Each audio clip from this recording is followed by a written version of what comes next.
سر لوگ کہتے ہیں نا وائرس بڑا خطرناک ہے، بیکٹیریا، سب سے خطرناک وائرس جو ہے نا یہ انسان ہے، اس سے خطرناک کوئی بیکٹیریا نہیں ہے۔ ہزاروں وائرسز اور بیکٹیریاز جو ہے نا وہ روزانہ انسان کے ہاتھوں مر جاتے ہیں، لاکھوں، جو ہمارا امیونٹی سسٹم ہے۔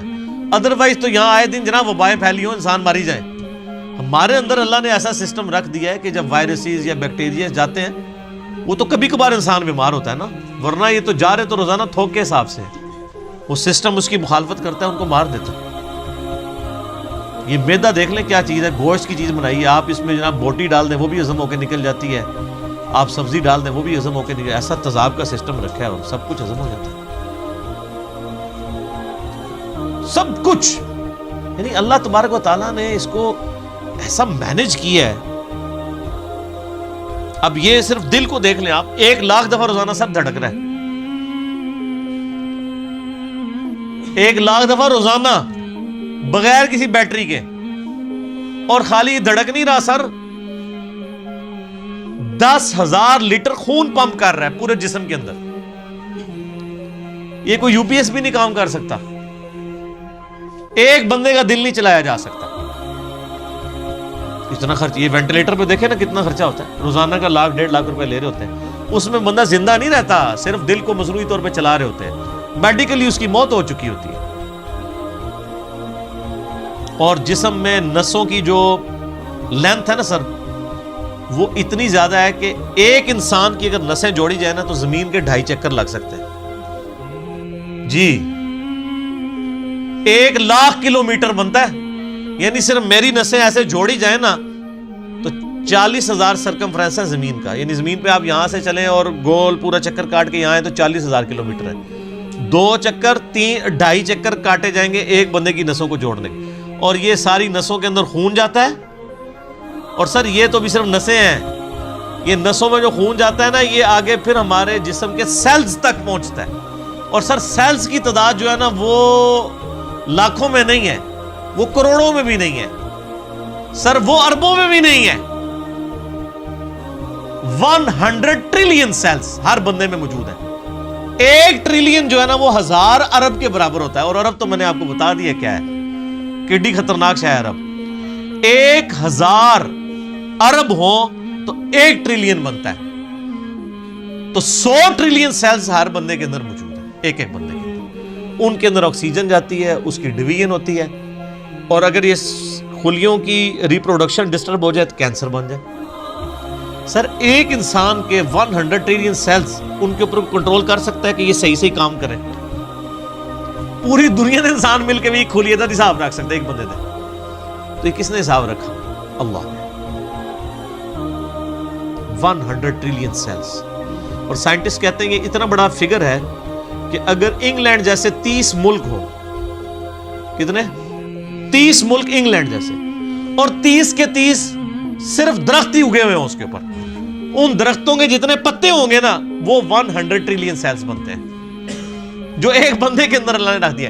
اور سر یہ سیلز آپ یہ نہ سمجھیے گا کہ کوئی اینٹ یا بجری ہے، ایک ایک سیل جو ہے نا اس کے اندر پورا ایک پاور سسٹم ہے، ایک اگر سیل بنانا پڑ جائے نیو یارک سٹی جتنی جگہ چاہیے اس کے اندر جتنے سسٹم ہے جی۔ زندگی کی تو میں بات ہی نہیں کر رہا، زندگی تو کوئی ڈال ہی نہیں سکتا، اس کے اندر جو سسٹمز لگے ہوئے ساری کی ساری چیز، اور یہ ایک انسان کی بات ہو رہی ہے سر، ایک انسان کی، اور یہ صرف سیلز کی بات ہو رہی ہے۔ ابھی یہ نہیں بتایا جا رہا کہ وہ سیلز کیسے ڈیسائیڈ کرتے ہیں کہ کن سیلز نے آنکھیں بننا ہے، کس نے گردے بننے ہیں، یہ سیلز تو ایک جیسے ہی ہیں۔ یہ کون ڈیسائیڈ کرتا ہے ماں کے پیٹ کے اندر کہ یہ جو ایک گوشت کا لوتھڑا ہے اس نے کچھ عرصے بعد ڈیسیژن کرنا ہے کہ اس نے اتنے سیلز نے مل کے گردہ بنا دینا، اور سر گردہ اس کا پھر فنکشن بھی بنانا ہے سر، خالی گردہ نہیں بنانا، اس نے دل بنا دینا ہے۔ اور سائنٹسٹ کہتے ہیں یہ آنکھیں تو سمجھ سے باہر ہیں کہ اس کے اندر تو شیشہ ہے، گوشت میں کوئی ایسی چیز نہیں جو شیشہ بنا دے، شیشہ بھی بن جاتا ہے، اور خالی بنتا نہیں ہے اس کے اندر بنائی ہے۔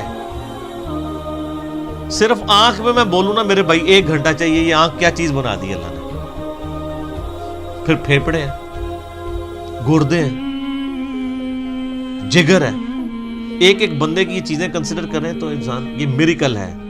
یعنی انسان خود بہت، یہی تو اللہ تعالیٰ نے فرمایا سنوریہم آیاتنا فی الآفاق وفی انفسہم، ان قریب زمین و آسمان میں اور تمہاری جانوں میں ایسی نشانیاں دکھائیں گے تم چیخ اٹھو گے کہ اللہ حق ہے۔ سر ایک بیج کے اندر اتنا ڈیٹا موجود ہے کہ جتنی انسانی تاریخ میں کتابیں لکھی گئی ہیں۔ یہ سیڈ خود اللہ تعالیٰ کا بہت بڑا معجزہ ہے۔ ایک بیج آپ زمین میں بوتے ہیں تو 6 ارب گنا بڑا درخت بن جاتا ہے، اور ارب تو آپ کو پتہ ہے کتنا ہوتا ہے، 6 ارب گنا بڑا درخت اس ایک بیج۔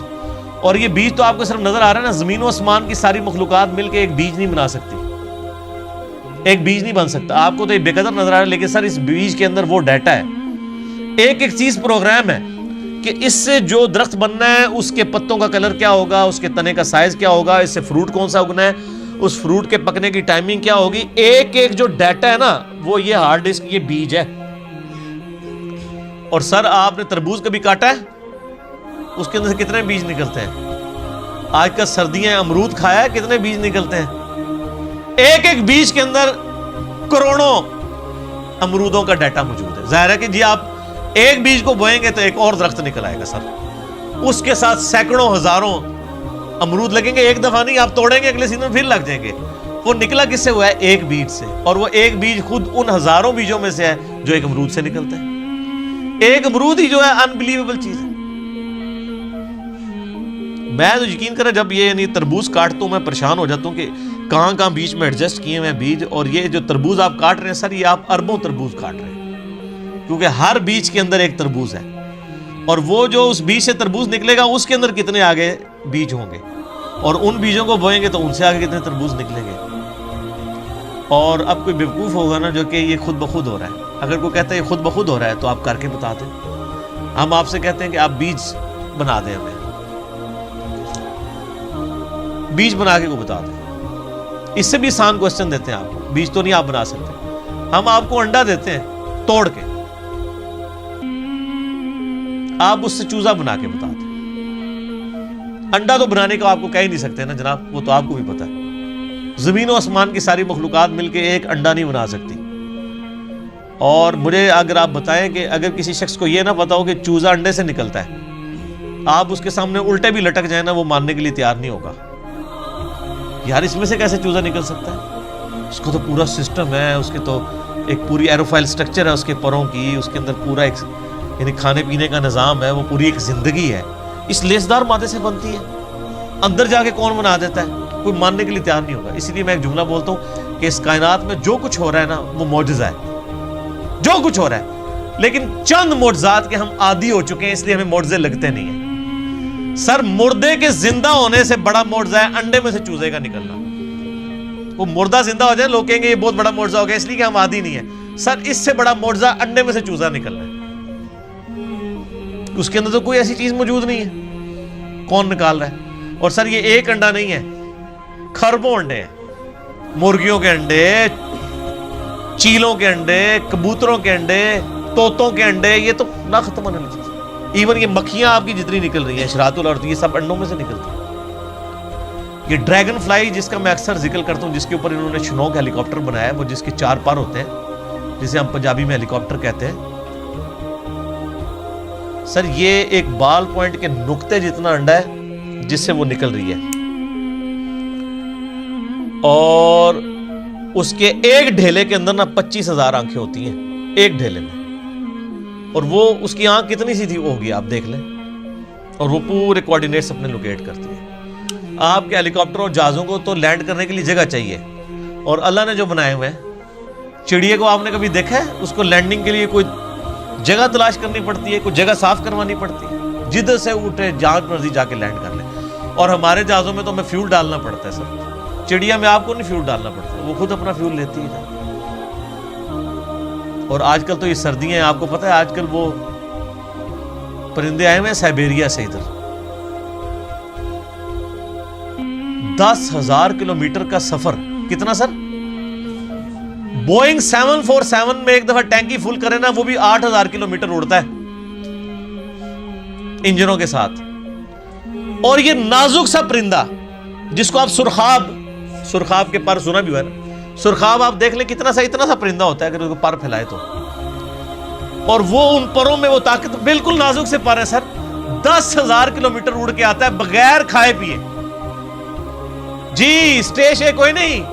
اور توکل دیکھیں، سمندر کے اوپر سے اڑ کے آتا ہے جہاں وہ لینڈ بھی نہیں کر سکتا، اور اس کو اپنے اللہ کے اوپر کتنا اعتماد ہے کہ یہاں پہنچتا ہے وہ بغیر کھائے پیے.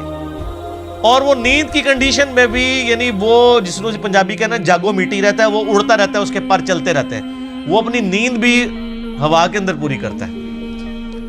10,000 کلومیٹر کا سفر کر کے آتے ہیں یہاں پہ. اور کیونکہ وہاں زیادہ سردی ہوتی ہے نا، یہ بھی ان کو پڑھایا ہوا ہے اللہ نے جناب کہ سردی زیادہ ہوگی، چلو سب کانٹیننٹ. پھر یہاں پہ ہمارے جو شکاری لوگ ہیں کچھ شکار کرتے ہیں، زیادہ تر تو وہ بچ جاتے ہیں. پھر وہ جب موسم جب صحیح ہوتا ہے وہ واپس بھی رشیا چلے جاتے ہیں. یہ سر میں صرف ایک سپیشیز کی بات کر رہا ہوں. تتلیاں ہیں وہ بھی ملینز کی تعداد میں. آپ اگر ایک یوٹیوب کے اوپر آپ یہ نیشنل جغرافی والوں کا پروگرام دیکھیں نا، میگا مائگریشنز کے نام سے بڑی بڑی جو یعنی ہجرتیں ہوتی ہیں جانوروں کی، کہاں سے کہاں تک جاتے ہیں، بندہ حیران ہو جائے. یہ ہاتھی جناب جو آپ کو بالکل سیدھا سا نظر آ رہا ہے، یہ صرف پاؤں مار کے نا زمین پہ 40 کلومیٹر دور کمیونیکیشن کر لیتا ہے دوسرے ہاتھی کے ساتھ کہ سر میں تھے جے. 40 کلومیٹر بغیر موبائل فون کے. اور یہ جو عقاب ہے کئی کلومیٹر سے نا ایک کیڑا بھی زمین کے اوپر دیکھ لیتا ہے سر، اور وہ شکار کرتا ہے. اللہ نے اس کو سکھا دیا. پھر اگر مچھلیوں کی طرف جائیں تو بندہ پریشان ہو جاتا ہے. کیا ایک یعنی گوشت کے ایک لوتھڑے کے اندر اللہ نے کیا ان کے اندر پوری چیزیں فٹ کر دی ہوئی ہیں. سمندر کے اندر کوئی مطلب انڈیکیٹرز تو نہیں لگے ہوئے کہ یہ مشرق ہے، یہ مغرب ہے، شمال ہے، جنوب ہے. ان کے دماغ میں کمپاس لگی ہوئی ہے. یہ سائمن مچھلیاں کہاں سے چلتی ہیں، کہاں تک واپس پہنچتی ہیں، کدھر کدھر سمندر میں ٹریول کرتی ہیں، اپوزٹلی پھر پہنچ بھی جاتی ہیں. اللہ تعالیٰ فرماتا ہے رزقا للعباد. یہ جو کھجوروں کا ذکر کیا یہ کھانے کے لیے رزق ہے، میرے بندوں کی روزی. اللہ اکبر. وَأَحْيَيْنَا بِهِ بَلْدَةً مَيْتًا. اور اس پانی کے ذریعے ہم مردہ زمین کو زندہ کر دیتے ہیں. كَذَلِكَ الْخُرُوجِ. تمہیں بھی اسی طریقے سے ہم نکال لیں گے. وہ جو سوال ہوا تھا نا جب ہم مر کے مٹی ہو جائیں گے اور ریزہ ریزہ ہو جائیں گے، ذَلِكَ رَجْعٌ بَعِيدٌ. یہ تو دور کی بات ہے، ہم زندہ ہوں گے. اللہ نے یہ سارے دلائل ذکر کر کے کہا كَذَلِكَ الْخُرُوجِ. اور جو اللہ اتنے بڑے بڑے کام کر رہا ہے نا، اور مردہ زمین سے وہ پانی کے ذریعے نباتات کو اگا رہا ہے، تمہیں بھی زمین سے اگا لے گا اسی طریقے سے. یہ ٹینشن نہ لو یہ اللہ کیسے کرے گا. اللہ کے لیے کوئی مسئلہ ہے؟ اللہ تعالیٰ اس سے زیادہ مشکل کام آلریڈی کر رہا ہے. اور جو تم دیکھ رہے ہو، دیکھ رہے ہیں نا سر، ہم نہیں دیکھتے ہیں جناب بارشوں کی وجہ سے زمین کے اندر سے نباتات اگتی ہے، دیکھ رہے ہیں نا. اور نہ بھی دیکھ رہے ہو، یہ ہماری زندگی اس بات کا ثبوت ہے. آج اناج اگنا بند ہو جائے سارے مرے پڑے ہوں گے. تو یہ عملی تواتر ہے، سب کو پتا ہے کہ یہ ہو رہا ہے. اور اللہ ہمارا رزق للعباد، یہ ہمارے بندوں کے لیے رزق ہے جو ہم اگا رہے ہیں. اب اس کے اندر بھی قیامت مضمر ہے سر. وہ بیمار لوگ جب ڈاکٹروں کے پاس جاتے ہیں نا تو وہ ڈاکٹر کہتے ہیں اور ڈاکٹر صاحب اینے چاول کھاتے سن بس طبیعت خراب ہوگی. اب چاول تو منع تھے. تو جو سیانے ڈاکٹر ہوتے ہیں وہ کہتے ہیں جناب گولی بھی تو اینی جی ہوتی ہے نا، اتنی سی گولی بندے کو ٹھیک کر دیتی ہے اور زہر کی اتنی سی گولی بندے کو مار دیتی ہے. تو اتنے چاول تو بہت زیادہ ہوتے ہیں. یعنی رزق ہے چاول، لیکن اگر وہ بھی ہمارے جسم رسپانس نہ کرے اس کو تو ہمارے لیے بیماری بن جاتا ہے. تو یہ زمین میں جتنی چیزیں ہم کھاتے پیتے ہیں اگر یہ کمپیٹیبل نہ ہو، اس کے لیے کمپیٹیبلٹی کا لفظ انگلش میں استعمال ہوتا ہے ہمارے جسم کے ساتھ. تو سر یہ تو ایک قطرہ ٹپکاتے ہی، یہ آم جو آپ چوس رہے ہیں، آم کی ایک ڈراپ زبان پہ رکھتے ہی بندہ مر سکتا ہے اگر یہ ہمارے جسم کے ساتھ کمپیٹیبل نہ ہو. ایک قطرہ مارنے کے لیے کافی ہے. تو رزق للعباد میں قیامت مضمر ہے کہ ہم نے یہ صرف چیزیں اگائی نہیں ہیں، بندوں کے ساتھ کمپیٹیبل کر دی ہیں کہ یہ کھائیں گے ان کے جسم ہضم کریں گے. دیکھیں نا انسان گوشت بھی کھاتا ہے جناب، سبزیاں بھی کھاتا ہے، کس طریقے سے ہضم ہوتی ہیں. اگر یہ ہضم نہ ہو زبان پہ رکھتے ہی بندہ مر بھی سکتا ہے. آپ ذرا شیر کے سامنے تازہ ترکاری لا کے رکھتے ہیں جناب اگا کے، وہ جناب اس کو سونگے گا بھی نہیں. کیوں؟ اس کو پتہ ہے میرا رزق نہیں ہے. اور بکری کے سامنے آپ لا کے بہترین جناب چھوٹے گوشت کا، یا چھوٹا گوشت تو چلو اسی کا ہوگا، وہ کہے گی یار میں نہیں کھاندی، غیبت ہی نہ ہو جائے، مردہ بھائی کا گوشت. ਉਹਦੇ ਸਾਹਮਣੇ ਜਨਾਬ ਮਛਲੀ ਲਿਆ ਕੇ ਰੱਖ ਦਿਓ, ਤੁਸੀਂ ਮੋਟਾ ਗੋਸ਼ت ਲਿਆ کے رکھ ਦਿਓ, کھائے گی بکری؟ تو دیکھ لیں کمپیٹیبل. اور پھر جو اللہ نے دودھ بنا دیا ہے، اور سورۃ النحل میں اللہ تعالیٰ فرماتا ہے نا کہ گوشت اور گوبر کے اندر سے، خون اور گوبر کے اندر سے ہم تمہیں دودھ پلاتے ہیں. سر دودھ کی تو آپ کو امپورٹنس کا نہیں پتا. اس وقت جتنی انسانیت زندہ ہے دودھ کے اوپر ہے. دودھ ختم ہو جائے نا تو بچے بڑے ہی نہیں ہو سکتے. ابھی آپ روٹی کھا رہے ہیں نا، بچپن تو سب نے دودھ پیا ہوا ہے. انسانیت جو بڑی ہوئی ہے وہ کس کے اوپر ہوئی ہے؟ دودھ کے اوپر. اگر دودھ نہ ہو، یا دودھ بھینسیں دینا یا گائے بند کر دے، تو سر انسانیت نے کہاں سے بڑھا ہوگا؟ یہ آپ خشک بھی پیکٹوں کا دودھ بھی جو ہے وہ اسی سے بنایا جاتا ہے. افعینا بالخلق الاول، کیا ہم پہلی دفعہ بنا کر تھک گئے ہیں؟ ہائے ہائے، پہلی دفعہ کو کام کرنا جو ہے نا مشکل ہوتا ہے، دوبارہ تو بڑا آسان ہوتا ہے. یہ بھی قرآن پاک میں آیت آتی ہے کہ جس نے پہلی دفعہ پیدا کیا وہ دوبارہ بھی پیدا کر سکتا ہے. تو اللہ تعالیٰ ہمارے کیا ہم پہلی دفعہ بنا کے تھک گئے؟ بل ہم فی لبس من خلق جدید، بلکہ اصل میں یہ دوبارہ پیدا ہونے کے بارے میں شک میں پڑ گئے. شک میں کیوں پڑے؟ سر اپنی مرضی کی زندگی گزارنا چاہتے ہیں نا، ورنہ کائنات کے اندر تو کتنے میں نے فزیکل فینومینا آف نیچرز کا ذکر کیا، وہ کافی ہے انسان کو خدا تک پہنچنے کی. اور میں ایک اکثر جملہ بولا کرتا ہوں، God is the only explanation of all the physical phenomena in this universe. اس کائنات میں ہونے والے ہر فزیکل فینومینا کی ایکسپلینیشن گاڈ ہے. سائنس ہمیں زیادہ زیادہ کہاں تک لے جائے گی؟ سائنس صرف ڈسکوری کرتی ہے سر. پہلے اگر انڈے کی وہ انہوں نے ڈسکوری کی کہ انڈے کے اندر چوزا بنتا ہے، اور اس کے بعد پھر ایک اور سٹیپ طے ہو گیا کہ اس میں کیمیکل ریئیکشنز کیا ہوتے ہیں. آپ جتنا مرضی کریں، آپ ڈسکوری سے ایک ایک سٹیپ اور طے کرتے جائیں گے، لیکن کریں گے ڈسکوری. انڈا کو بنا نہیں سکے گا، چوزا کو بنا نہیں سکے گا. اسی لیے بایولوجی کا یہ لا فائنل ہو چکا ہے کہ living things can never be created out of non living things. مرغی نہیں انڈا دینا ہے تو اس میں سے چوزا نکلنا ہے سر، انڈا کو بنا نہیں سکتا. آپ وہ انڈا آپ چاہے چوزے کے نیچے رکھ دیں، چاہے آپ اس کو کسی مشین کے اندر رکھ دیں، یعنی وہ چوزا نکلنا ہے اس انڈے کو مرغی کے نیچے رکھنے سے یا مشین میں، لیکن وہ مرغی نہیں انڈا دینا، بنا نہیں سکتی. لیونگ تھنگس جو ہے وہ نان لیونگ تھنگس سے نہیں بن سکتی، لیونگ تھنگس سے ہی بن. تو یہ سائنس زیادہ زیادہ ڈسکوریز کرتی ہے. الٹیمیٹلی جب پوچھا جاتا ہے کہ ہاؤ، کیسے ہو رہا ہے، وہ کہتے ہیں it is physical phenomena of nature. ہم سے صرف آپ یہ پوچھیں کہ وٹ اور وائی، کیا ہوا؟ زلزلہ ہوا ہے، کیوں آیا؟ ٹیکٹونک پلیٹس کی ڈسٹربنس. کیسے ہو گیا؟ کس نے ڈیزائن کر دیا؟ وہ کہتے ہیں it is physical phenomena of nature. اسی کے پیچھے تو خدا ہے جو ڈیسائیڈ کرتا ہے کہ کس وقت کیا کام ہوگا. تو جتنے بھی کائنات کے اندر عوامل ہیں ان کے پیچھے ایک ڈیوائن سورس ہے. آپ اسے سپر نیچرل ایجنسی کہہ لیں، سپریم بینگ کہہ دیں، سپر نیچرل اتھارٹی کہہ دیں، آپ بھگوان کہہ دیں، آپ خدا کہہ لیں، آپ گاڈ کہہ لیں، آپ اللہ کہہ لیں، وہ ایک ہی ہے.